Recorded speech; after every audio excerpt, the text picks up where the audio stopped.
Hi and hello there, Aries! Welcome dito na sa channel, new subscribers. My name is Yan, returning Istam buyers. Thank you sa inyong walang sawang love and support for me. At kung di pala may papunta other channel, link down below sa ating description box. So if interesado, click lang po yung link dyan para mapunta kayo there. Araw-araw ay nag-upload tayo ng collective readings for all signs doon. Yung natin gender dito, asubay, lalaki, LGBT, lahat ay welcome. Pwede rin pong iswitch ang roles dahil possible magpalit dahil general reading ito. At the end of the day, lahat ay may free will na pwede mong gamitin anytime, anywhere. So, yun nga, no, Aries, no, let's get into your reading. Maraming salamat, Archangel Michael, Guardian Angels of Aries. Can we get messages for them, please? What does Aries needs to know? Can you please show me, Aries? Mga mensahe for Aries, please.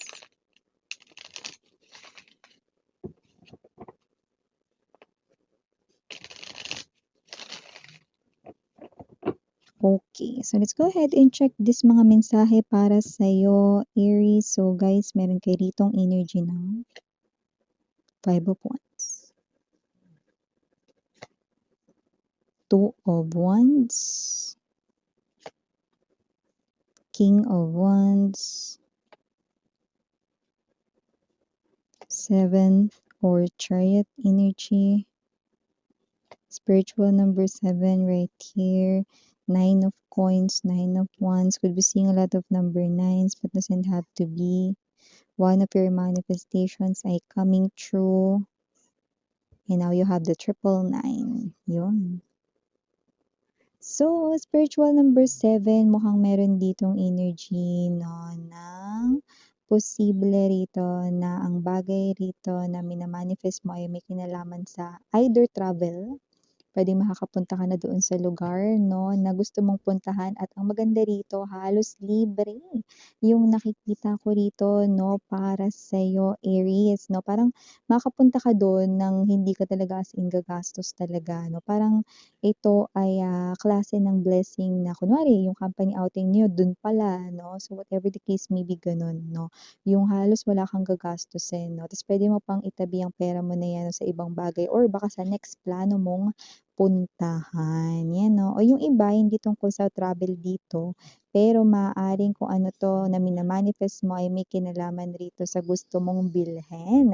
Maaaring may bagay ka ritong matagal ng gustong bilhin at ito ay mabibili mo na dahil with the 9 of Coins energy, meron ditong opportunity sa pera, may incentives, may incoming dito 'no na unexpected money, ano. Ang taray 'no, yung pera yung nama-magnet mo rito, Aries, 2 of Wands energy, ano. 2 of Wands energy, I also yan, lumunok lang na nilaway. Excuse me, yan 'no. So, 2 of Wands energy, isa pang mensaheng nakukuha ko dun, Aries, ay meron ditong person 'no, na nasa crossroads ngayon, okey? Possible na iniisip niya rito kung magme-message ba siya sa'yo or hindi. One, yung nakukuha ko diyan, puwedeng yan yung person rito na nakasamaan mo ng loob 'no, pero parang wala siya ritong ibang puwedeng lapitan kundi ikaw 'no. So, possible na mag-try siyang kausapin ka pero baka mag-ipon muna siya rito 'no ng lakas ng loob, yan 'no. So whatever the case may be nakikita natin dito, pero 2, puwede rin naman na kung di yan yung person rito 'no na nagkagalit kayo rito 'no at, energy kasi yun ng posibleng kakilala mo, puwedeng friend gano'n or kakilala mo 'no, yun. Pero itong pangalawa 'no na senaryo ay posibleng yang nasa crossroads na yan 'no ay ang iyo ritong dating person, yan 'no. Pero linawin ko lang yun, hindi yun yung ex mo, puwedeng yun yung dating hindi pumasa sa'yo. Puwedeng yun yung dating ni-reject mo or puwedeng yun yung dating hindi mo gusto, yan. So, siya yung magbabalik upang mag-try rito 'no na, ligawan ka ulit or, this time 'no, ang goal niya ay magwagi na, taray. Maging successful ang anuman ditong pinaplano niya 'no, na pagbabalik 'no. May energy hindi kayo naging kayo niyan 'no, kumbaga parang may energy na hindi talaga kayo opisyal na naging kayo. Dahil nga puwedeng hindi mo siya gusto dati or hindi mo siya type, 'yan 'no. Malaki yung pagbabago rito nangyari sa kanyang sarili, pati na rin sa kanyang physical na, appearance, yan. So, maliban diyan may mensahe rin dito with the Ace of Coins energy, maaaring yung pinag-e-effortan mo matagal na, puwedeng yan yung sa trabaho mo, baka matagal ka na diyan sa pinagtatrabahuhan mo o baka naman, meron ka rito 'no na negosyo 'no na matagal mo na ginagawa 'no. So meron ditong bagay na gift sa'yo 'no, si God, si Universe with the Ace of Coins, eh, malaki ito 'no na parang galing 'to dun sa pinaghirapan mo. Ngayon dun ko 'to nakikita sa negosyo mo, Aries, or sa trabaho mo. So makakatanggap ka dito ng either ewan ko loyalty, parang loyalty credits, incentives, puwedeng gano'n 'no. So dun ko 'to nakikita. Yung iba maaaring ito na yung hinihintay mong much awaited ano, promotion, 'yan.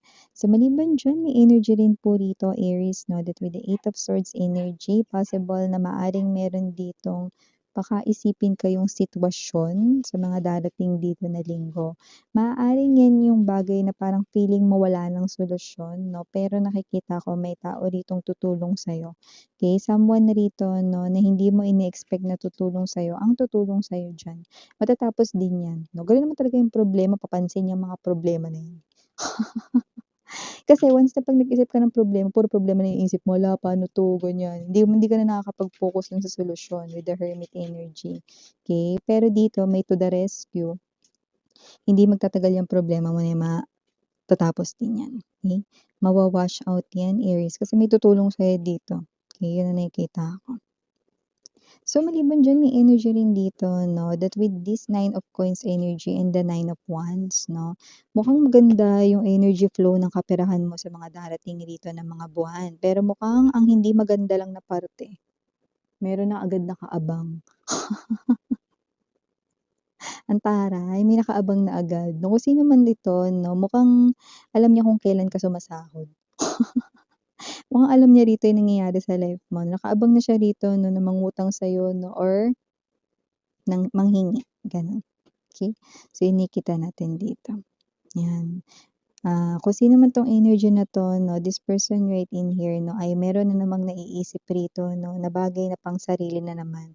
So, baka meron siya ditong gustong bilhin, ayan 'no, may fire dito. So, parang 'yan yung bagay na, 'pag hindi ko 'to nabili, baka mabili 'to ng iba, mga gano'n 'no.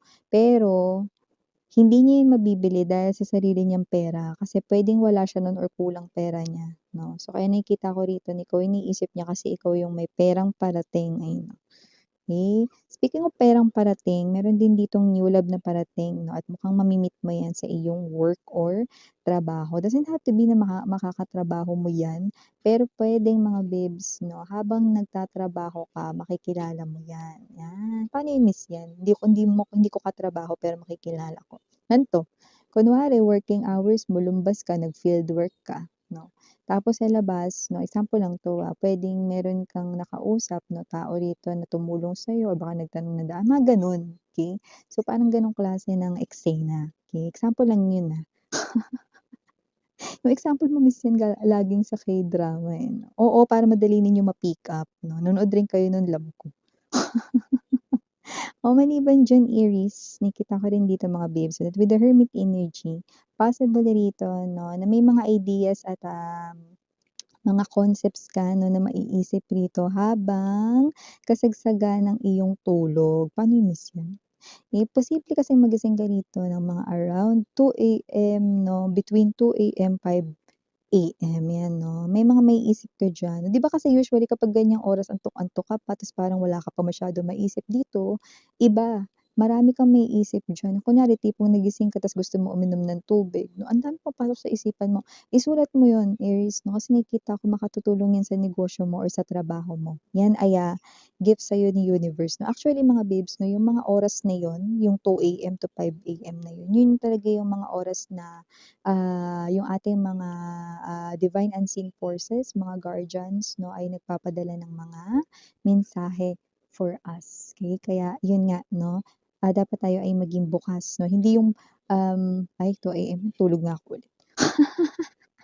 Habang pumapasok yung maraming ideas 'no, wag mong tulugan mga babes 'no, 'yan, okey. Eh, paano yung miss yan yung parang kasi for some reason hindi ka aantok-antok niyan, okey. Pero kung nagising ka lang talaga ng 2 AM ta's antok na antok ka talaga 'no, like yung gusto mo pa matulog, yun matulog ka ulit 'no, pero yung 2 AM nagising ka pero for some reason, eh, ba't parang hindi ako inaantok, parang dami kong naiisip na ganito yun isulat mo na yun, yan 'no.